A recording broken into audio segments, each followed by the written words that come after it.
We see our customers as invited guests to a party, and we are the hosts. It's our job every day to make every important aspect of the customer experience a little bit better. What we need to do is always lean into the future, when the world changes around you and when it changes against you. What used to be a tailwind is now a headwind. You have to lean into that and figure out what to do, because complaining isn't a strategy. Life's too short to hang out with people who aren't resourceful. A brand for a company is like a reputation for a person. You earn reputation by trying to do hard things well. I believe you have to be willing to be misunderstood if you're going to innovate. The human brain is an incredible pattern-matching machine. What consumerism really is, at its worst, is getting people to buy things that don't actually improve their lives. If you can't tolerate critics, don't do anything new or interesting. It's not an experiment if you know it's going to work. If you do build a great experience, customers tell each other about that. Word of mouth is very powerful. The best customer service is if the customer doesn't need to call you, doesn't need to talk to you. It just works. If you're competitor-focused, you have to wait until there is a competitor doing something. Being customer-focused allows you to be more pioneering. The special ops guys and the firefighters around the world have this great phrase. They say, "Slow is smooth and smooth is fast." And that is true. Everything I've accomplished in my life has been because of that attitude. Amazon.com strives to be the e-commerce destination where consumers can find and discover anything they want to buy online. The common question that gets asked in business is, why? That's a good question, but an equally valid question is, why not? Great industries are never made from single companies. There is room in space for a lot of winners. When it comes to space, I see it as my job. I'm building infrastructure the hard way. I'm using my resources to put in place heavy lifting infrastructure so the next generation of people can have a dynamic, entrepreneurial explosion into space. I don't think that you can invent on behalf of customers unless you're willing to think long-term, because a lot of invention doesn't work. If you're going to invent, it means you're going to experiment. And if you're going to experiment, you're going to fail. And if you're going to fail, you have to think long-term. It is very difficult to get people to focus on the most important things when you're in boom times. We've had 3 big ideas at Amazon that we've stuck with for 18 years, and they're the reason we're successful. Put the customer first. Invent. And be patient because, resilience. If you think of it in terms of the gold rush, then you'd be pretty depressed right now because the last nugget of gold would be gone. But the good thing is, with innovation, there isn't a last nugget. Every new thing creates 2 new questions and 2 new opportunities. Percentage margins don't matter. What matters always is dollar margins, the actual dollar amount. Companies are valued not on their percentage margins, but on how many dollars they actually make, and a multiple of that. There are 2 ways to extend a business. Take inventory of what you're good at and extend out from your skills. Or determine what your customers need and work backward, even if it requires learning new skills. Kindle is an example of working backward. The thing that motivates me is a very common form of motivation. And that is, with other folks counting on me, it's so easy to be motivative.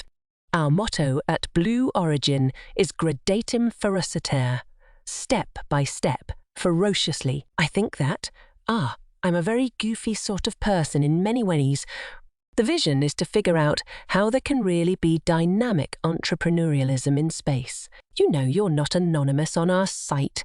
We're greeting you by name, showing you past purchases, to the degree that you can arrange to have transparency combined with an explanation of what the consumer benefit is. Real estate is the key cost of physical retailers. That's why there's the old saw. Location, location. If your customer base is aging with you, then eventually you are going to become obsolete or irrelevant. You need to be constantly figuring out who are your new customers and what are you doing to stay forever young. There are 2 kinds of companies, those that work to try to charge more and those that work to charge less. We will be the second.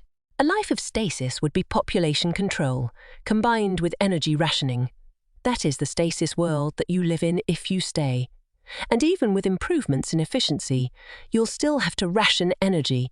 That, to me, doesn't sound like a very exciting civilization for our grandchildren's grandchildren to live in. 2 kids in their dorm room can't start anything important in space today. That's why I want to take the assets I have from Amazon and translate that into the heavy lifting infrastructure that will allow the next generation to have dynamic entrepreneurialism in space. To build that transportation network. Beautiful speech doesn't need protection. It's ugly speech that needs protection. We have these cultural norms that allow people to say really ugly things. You don't have to invite them to your dinner party, but you should let them say it.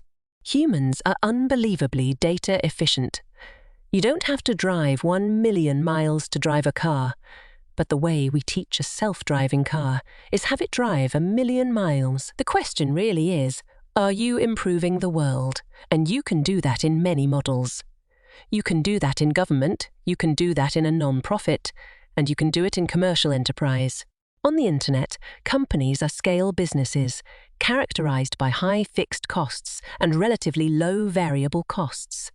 You can be 2 sizes. You can be big or you can be small.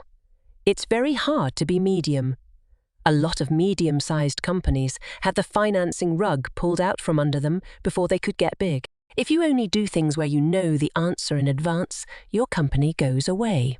I strongly believe that missionaries make better products. They care more. For a missionary, it's not just about the business. There has to be a business, and the business has to make sense, but that's not why you do it. You do it because you have something meaningful that motivates you. We expect all our businesses to have a positive impact on our top and bottom lines. Profitability is very important to us, or we wouldn't be in this business. In this industry, there's a lot of cases of being a competitor in one way, but you're often a customer and a vendor in another way. It's not atypical in aerospace. Actually, it's not that atypical in a lot of industries. People forget already how much utility they get out of the internet, how much utility they get out of email, how much utility they get out of even simple things like brochure online. You want your customers to value your service. One thing that I find very unmotivating is the kind of Plan B argument. When Earth gets destroyed, you want to be somewhere else. That doesn't work for me. We have sent robotic probes now to every place in the solar system, and this is the best one. My view is there's no bad time to innovate. I think the definition of a book is changing. I'm a genetic optimist.